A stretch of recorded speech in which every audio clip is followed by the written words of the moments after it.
morning, everybody. Happy Thursday. Congratulations for joining us. Congratulations. Why don't I get a congratulations for joining? Well, congratulations for tuning in to yet another Title Talk. You'll notice the background here is very different today. The background is not sunny Florida. It's not bathing suit weather. It's sweater weather. Right now, I am in a sweater. Amy's in a jacket. This is crazy. I would much rather be in Florida.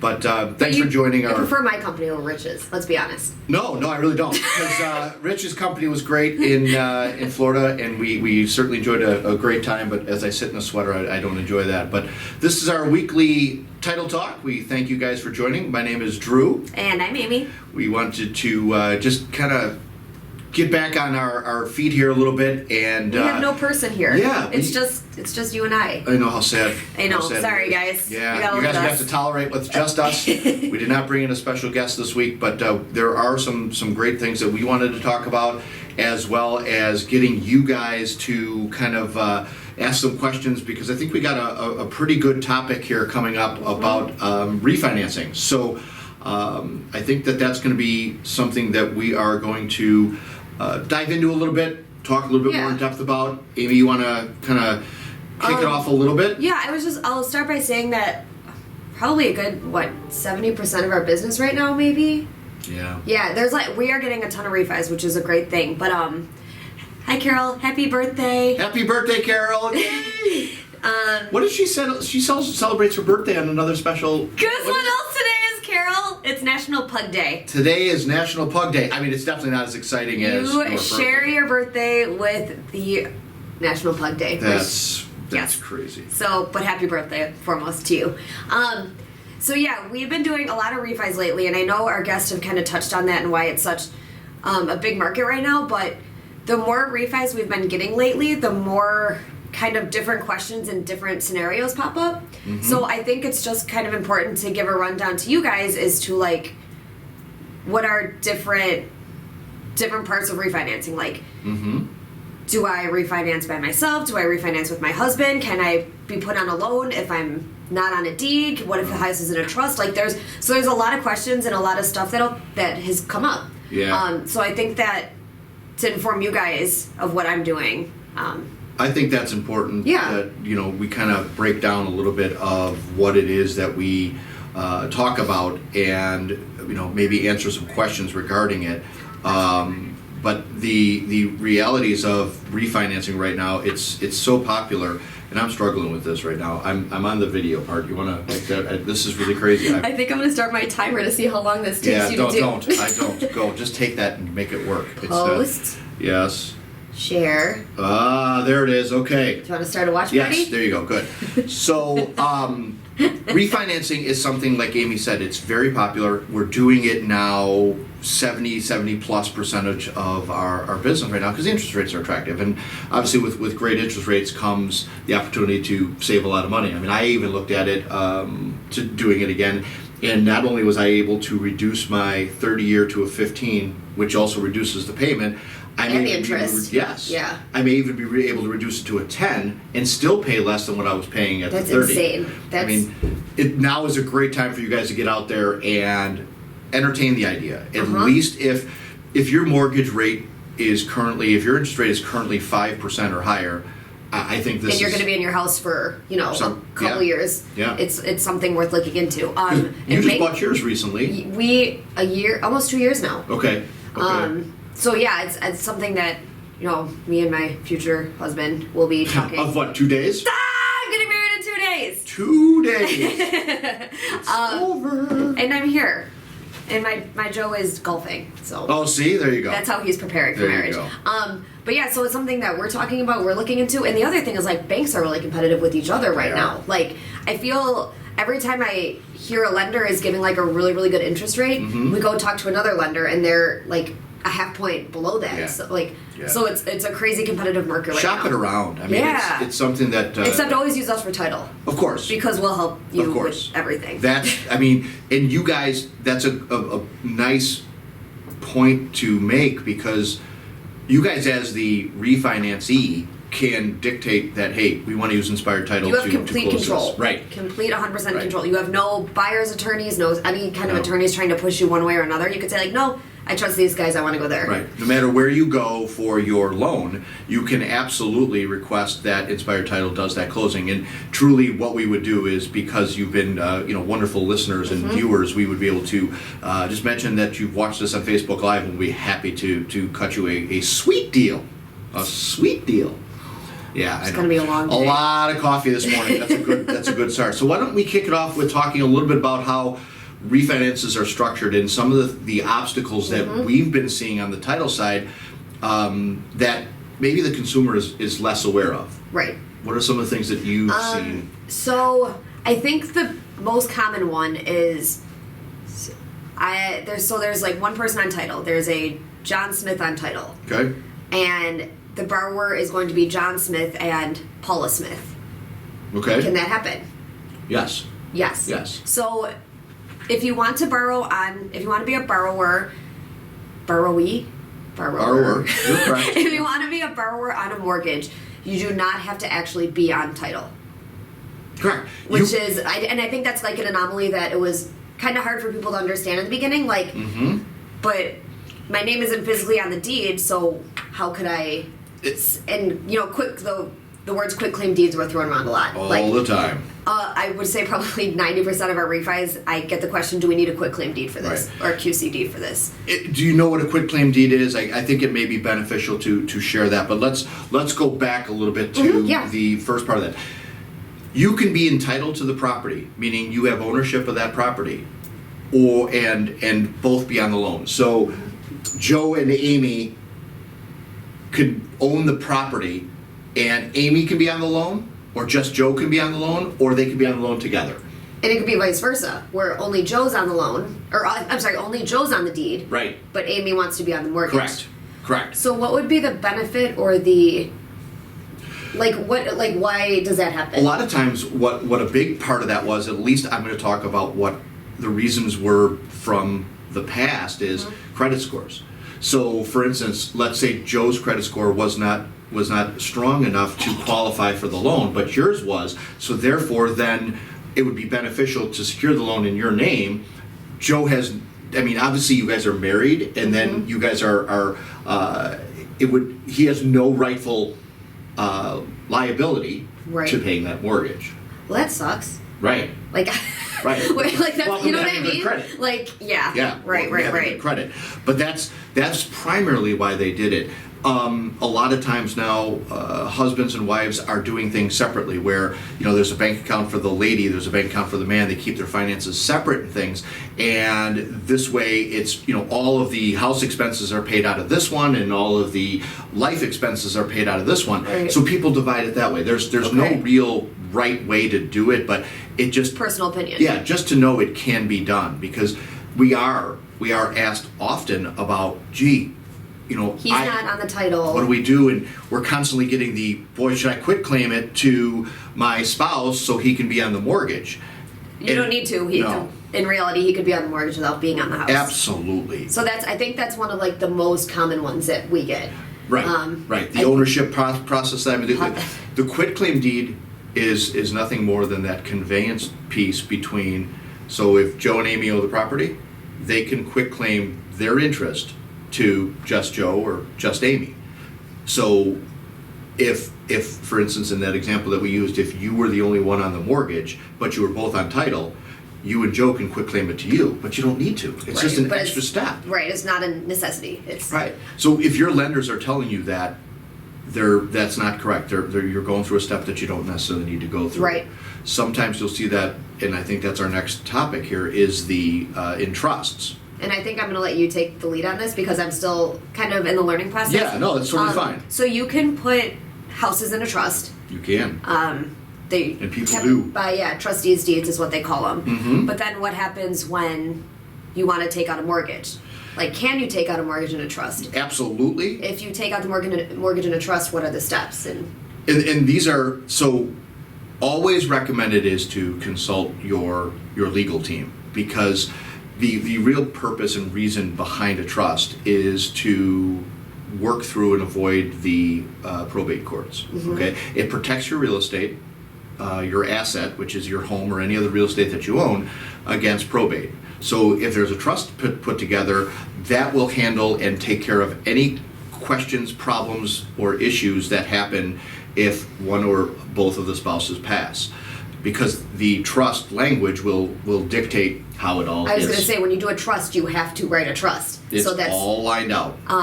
So that's on title. We'll always say that we need to see the trust documents, and that's kind of what Drew was talking about. Where if these two people pass, then what happens after this? Right. So it kind of then you don't have to go through a probate, like you said. You don't need any of that affidavit of heirship and all of Correct. that fun stuff. That not fun stuff. There are so many. I mean, the trust in itself is a very detailed.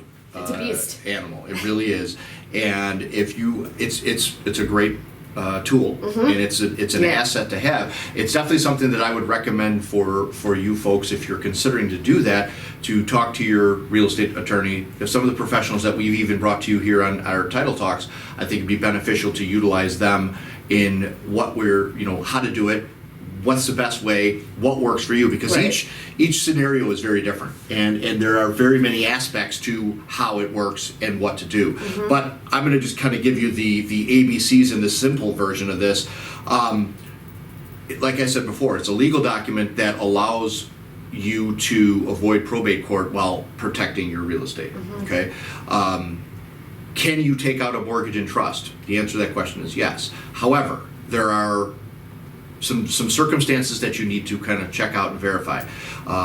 Amy, when she's doing title, we always ask for a copy of the trust documents, because it's something we want to read as the title folks, to determining who has powers to do what. Yeah, the terms, powers, and provisions of the trust. Right. Yeah. Because inside of that will always dictate who can make the decisions for selling and buying real estate. Who can sign on the loan? Who could? All of it. Yeah. It's all written in there and it all spelled out. So if the trustee, which is the individual mentioned within the trust, has the power to take out a loan, sign on a mortgage, borrow, any of that language, that will allow them to take out a mortgage in that trust. So the bank then will also do the same thing, asking for a copy of the trust to say, hey, we're going to take out we're going to do a refinance, and I want to keep it in the trust. Many banks back like they in a bit kind of freaked about that, Yeah. because here again, what do they have to foreclose on? It's that trust document, and if that trust document does not really notify the powers within, then they don't have really anything to Right. exercise their foreclosure power or foreclosure rights against. So a lot of banks, a lot of lenders in the past used to make you take it out of the trust, close the transaction with the refinance in your name, and then you would have to put it back into the trust. So, and now when recording fees are $100 and how long for do they everything, take? like it's just, I mean, they like that's a take process. months. That is a friggin' process. I mean, that's we've got that current circumstance where there is we've closed on some transactions in the, I mean, the deeds are executed, but they're not recorded. months. Right. What's our? I mean, how far behind is the? Effective dates are a month and a half, and then when we send out docs after something, like we can't just go to the courthouse anymore. Right. Like we used to have the the convenience of just going down to Bridgeview and getting Yeah. stuff recorded like as we stood there, and now we can't do that anymore. Yeah, this whole new world of the pandemic has really changed the way we go about doing a lot of our processes and things. So, So can I ask one more trust question? of course, So if it's in a trust, can you refinance in an individual name, like in an individual's name? sure. So it would still require right. It would still require the right? trust docs and still require Yeah. to make sure that aligns. But you could have your mortgage in your personal name while the the conveyance documents are still in the trust. So if you're the beneficiary, Yes. if Amy is the beneficiary of that trust, Could I okay, borrow as an individual? you could borrow as an individual. Got it. Okay, so the property would stay in the trust. Correct. But the loan is against you personally. And that's yeah. doable and possible. I don't know why you would do that because Right. you lose all the protections of the trust. For sure, to but do it was that. more just a question. But yeah, so the trust piece is very unique, and I think it's becoming more common. You see the revocable trust, the irrevocable trusts. I mean, and they're all in the same person's name. It's it's the Amy Beaver irrevocable trust. Yeah. And ultimately, that's just saying that I'm going to tell you that if something happens to Amy, that written within this trust language is going to be who the beneficiaries are and where I leave all of my assets to and who's going to be responsible parties. If it's a revocable trust, it's just specific to just Amy herself and not the parties that go. So there are varying differences. Again, consult your real estate attorneys for the ins and outs of all that because that's something that they can really walk you along. But that's where I think Eileen, our guest of a few weeks ago, she does those. Eileen Walsh, Curlin Walsh Law, tremendous at it. She does this day in, day out. We see people of all ages, from the elderly folks down to the newly married folks, coming in to meet her to put together kind of their estate plan. And I don't think it's ever too soon. No. I mean, even just you and Joe getting married here now, it makes you think differently about your next steps and your plan. Right. What holds more weight, a trust or a will? Or is that an Eileen question next to That's a great Eileen question. Yeah. They both have very different aspects of what they do. Okay. Okay. So a lot of people don't have both. A lot of people have the will, and a lot of people have the trust. And the reason for setting up the trust is not so you don't have to dictate everything through the will. You can do it all through the trust. So I'm just kind of walking the fine line of my legal expertise. Yeah. No, for sure. But it was more like if you have two sets of documents that. Right. I mean, the thing you don't want to do is move on without anything. Right. Because now the state gets it all. And we've seen those and how ridiculous that is to unravel that. So, but I think going back to the trust, it's step one would be yes, you can do it in a trust. Step two is to pass that information along to the lender, making sure that they're good with everything and they're able to see that the trustee has the signing power. If the trustee does have the signing power, then the trustee would sign the note and be able to be on that loan as the trust. If there is no signing power, the bank is going to make you take it out of that trust and put it into your own personal name and become responsible for that. So I think that really encapsulates the whole trust talk for refinances. Then there's the whole other side of people with their vesting and how that all plays out. That's fun. Yeah, I mean, what do you So what happens when I pull a title? There's this thing called a Schedule A on there, and on Schedule A, I grab from the last deed of record. Right. So this is kind of going back to what we were saying about quit claims versus one person on title versus two people on title. Right. So on my Schedule A, I will specifically say the people listed on the last deed of record, and I've had some pushback from some lenders or some mortgage brokers that are saying, no, I need to see these two names on here right now, and they think it's like a make or break kind of thing. Like can't you just put the other name on there? Right. No, no, I can't. I wish I was a wizard and make your life a lot easier, but so just because you're married doesn't mean you automatically have title. Nope. Right. And then you get the question of what happens when you get married after you have a mortgage on a house and then you want to borrow as a married woman when the vesting on your deed says unmarried woman, because there's the stuff that you don't even think about, because when I first started here, a lot of it was buy sells. Yep. So I just got used to changing a vesting at the same time where oh, these are two people buying it, these are two people taking on a mortgage, it makes sense. But now with these refis being so popular, it's in very few I think we're running into a more lax society where they're not putting the vesting on there, whether they be joint tenants by the entirety or tenants in common. God, we did that stuff. You remember that? A year and a half ago we were talking about that. And then the other piece that they don't do is they don't put on the marital status. So you've got people's names on the document, but you don't know, are they married? How are they related? Because it matters. It's important. In the whole aspect of what's taking place. So, right. And I'm anal when it comes to that stuff. Yeah. It's just kind of part of my job. I feel Well, like I'm not doing my job if I'm not like, nope, it's gotta be for this, sure. gotta be this, gotta be this. And I think we have to be, because I think it's protecting the client Mm-hmm. in really doing it thoroughly, saying that John and Mary Smith are husband and wife, are single, are Because do you remember divorced. that one deal that it didn't have a vesting on there and ended up being a father and a daughter? Right. And like the assumption was just that they were married Right. because it didn't come to fruition until Right. they were And that I mean, when the actual finances take place, it changes the dynamic of that transaction. Yeah. You're just assuming husband and wife, but it's father daughter, and it's different. It's and, yeah. And the way that that's viewed, and the way that that's looked at, and then you've got the marital status now of same-sex individuals, and whereas that was looked at very differently, Right. and how they viewed that, because now you see two men on a deed, or you see two ladies on a deed, and you kind of, they're just sisters, they're just brothers. Right. No, we can't just assume that No. anymore. No. I mean, you just can't assume that anymore. It's now, so there are very many, varying aspects of that vesting. So, can you tell the people the difference between No. the vestings? Because I like when you say it better. Oh, that is so horrible. That is such a bad pushback. No, I have a nasally voice today. So Oh, that's even worse. That's even worse. Well, because you're getting married, I will give you a little bit of I gotta take what I can. waiver. But so there's three common I vestings. mean, I know those. Okay. There's joint tenants, Right. tenants by the entirety, Right. and tenants in common. Okay. Now, the difference between those is pretty big. So I'm going to start with the one that is probably the most common. which Joint is- tenants. No, tenants by the entirety. Tenants by the entirety has to do with married couples only. Okay?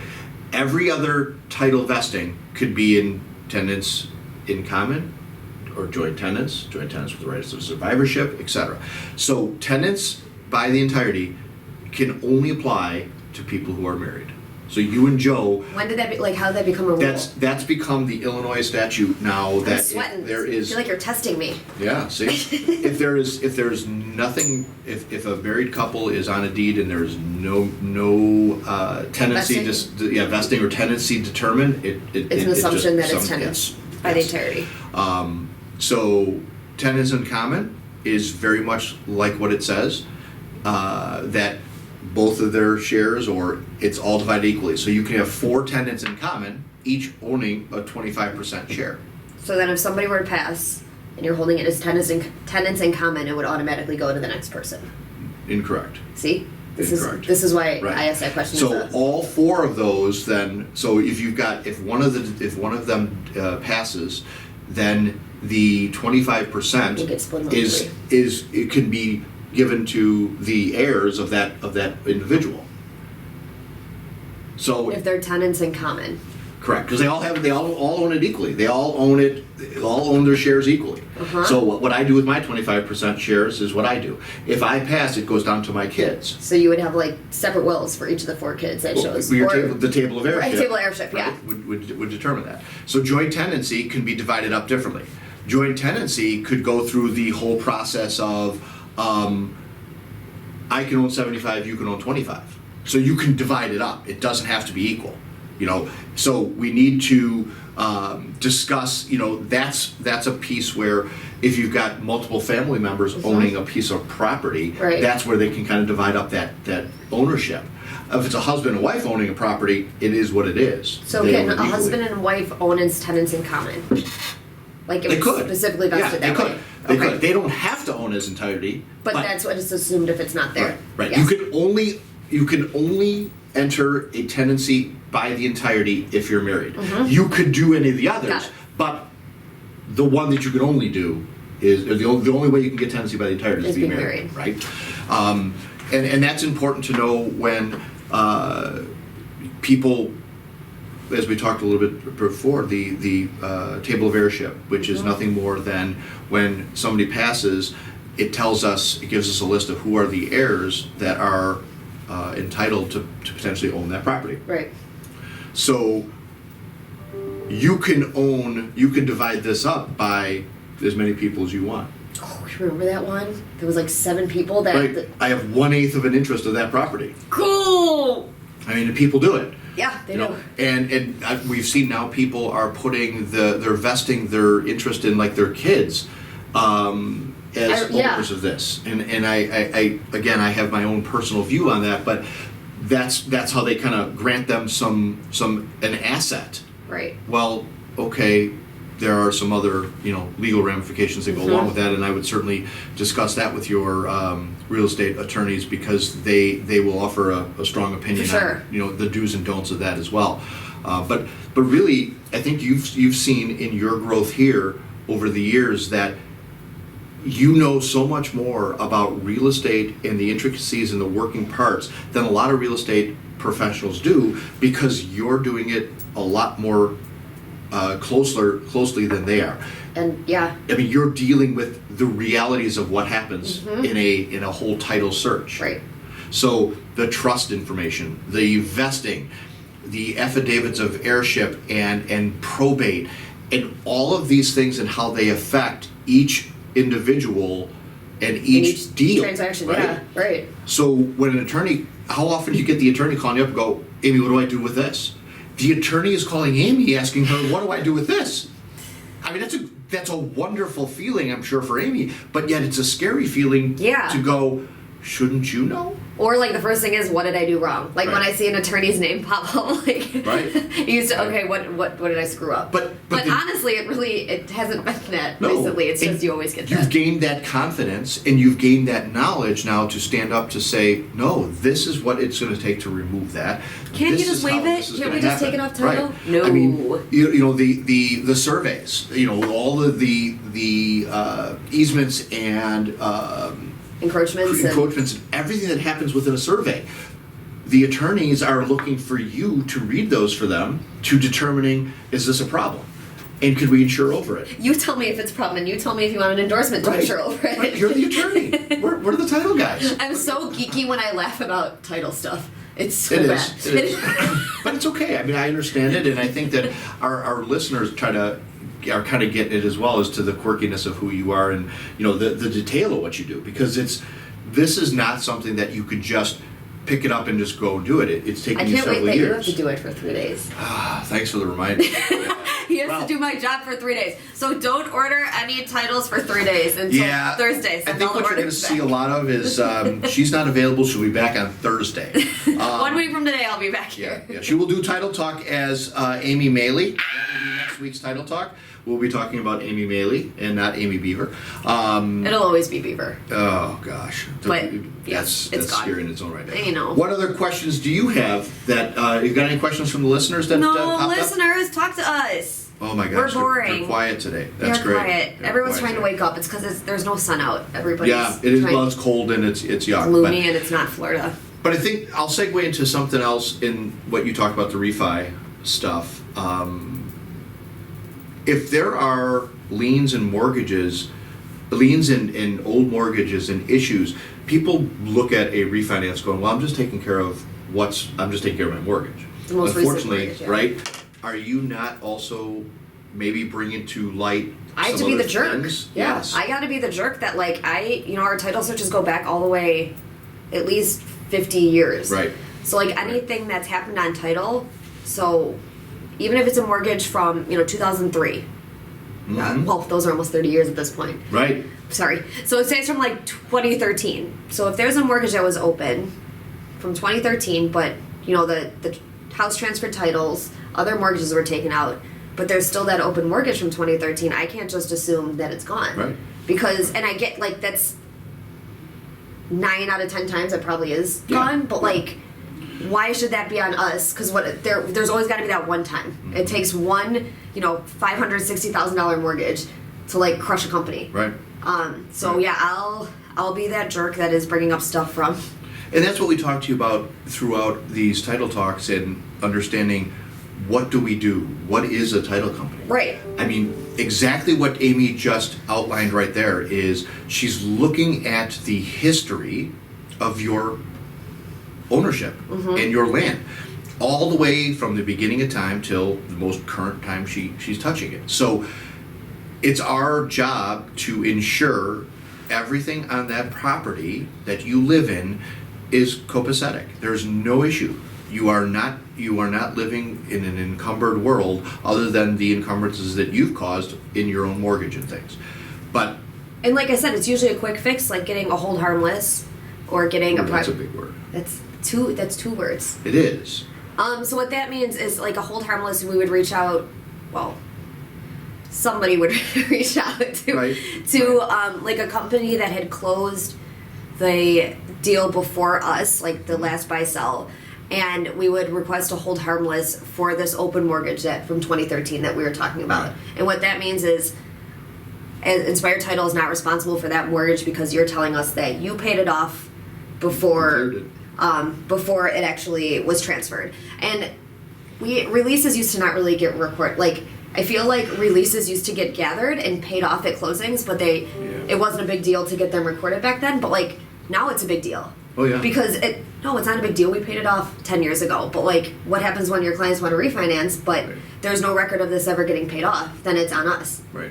And that's going back to, Right. the prior title companies to ask them to insure over it or waive it or say And that it's is the not. liability that we risk in taking care of your title issues, and that's where the title insurance company is putting their neck out, saying, what we tell you, what we show you on your property is legitimate to what is happening. And that's why Amy is so anal about that checking of all of that and making sure that we have everything completed and everything is done and everything is right.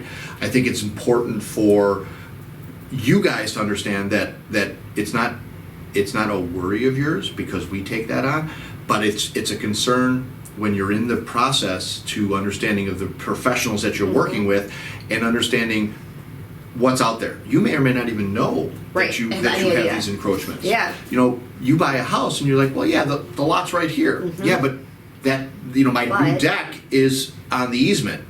And oh my gosh, if they came by, they can knock that deck down. They could theoretically knock that And down. that costs me a lot of money. Right. Who's responsible for that? Well. So I guess Nose goes. yeah, it's a whole Yeah. it's a whole process, and it's a necessary evil that the title insurance companies are involved, and understanding a little bit more by these talks is what we're trying to give you Yeah. and help you understand and educate you some of the ongoings that take place in what we do. For sure. A little bit of guidance. Exactly. So, from the refinance to today talking about vesting, talking a little bit about trusts, I think these are some great questions for us to elaborate on when we have one of our attorney guests here. Yeah, I think so right? too, The, for the sure. trust conversation, wills and how they correlate with the trust. I think that was a good question as well. So, that's a good question. So, speaking of me getting married, so currently we have our house is held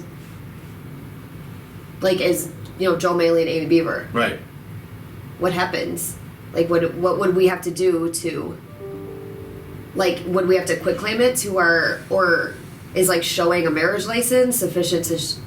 So, I mean, really, I don't know how that works. I've never been married before. you don't need to do anything until you have to do something. Meaning, right now it's in both of your names, even though it's in your maiden name. Got it. I mean, the reality is until you guys sell it, or if you Like, what would a refinance and take refi out a be? mortgage, the refi would be in the new name. Okay. And then in that instance, you're hopefully by then your driver's license is taken care of, and Right. you've changed all the things that you've changed. You've got the marriage certificate, and at that point, if you wanted to, you can do the quitclaim from Joe Maley, Amy Beaver to Joe Maley and Amy Maley, husband and wife.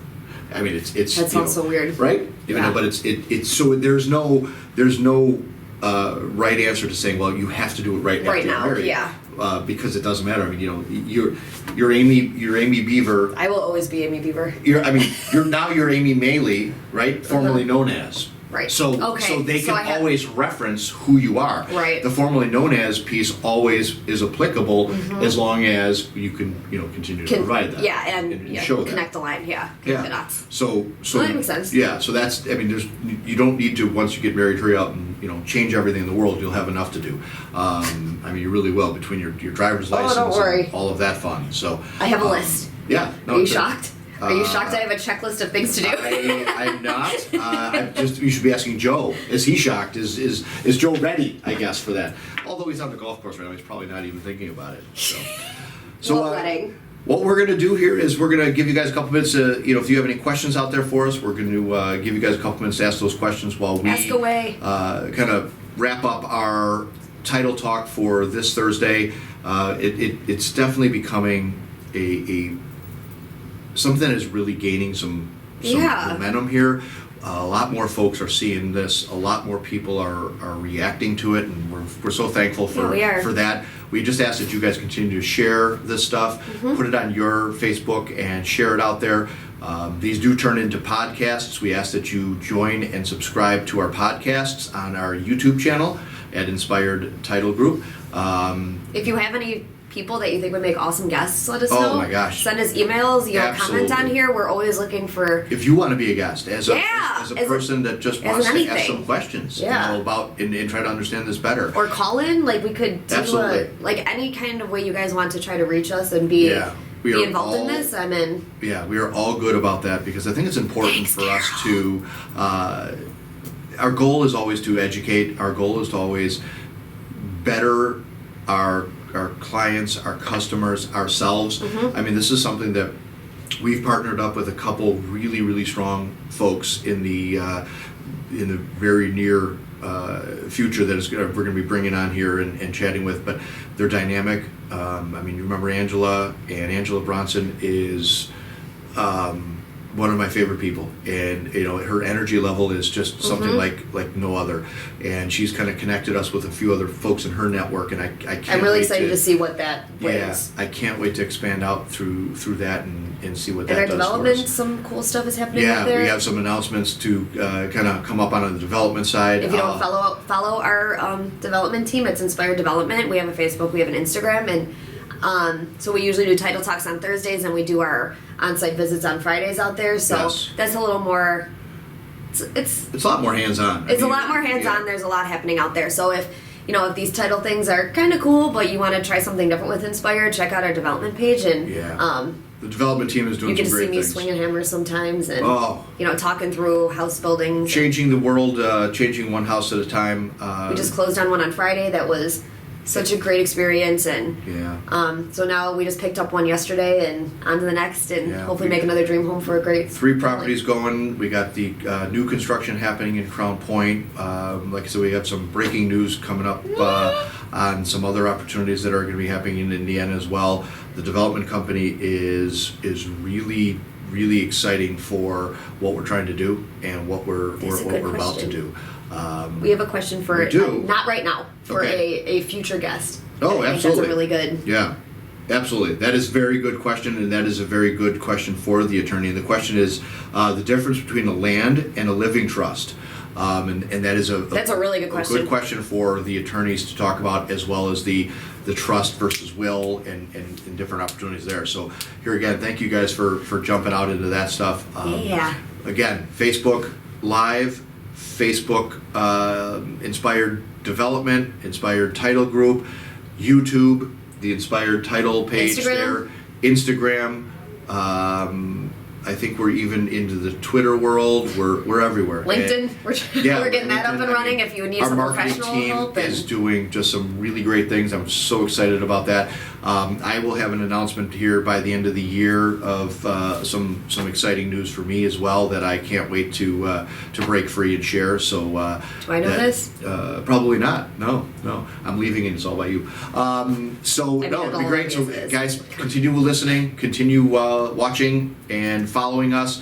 We can't tell you how much we thank each one of you guys for your support and loyalty in watching these Inspired Title Talks and following us in all the various different social media places we go. So until next week, my name is Drew. And I'm Amy. This is Inspired Title Group, and we thank you guys for joining us. Have a great weekend, everybody. Bye. Take care. Bye.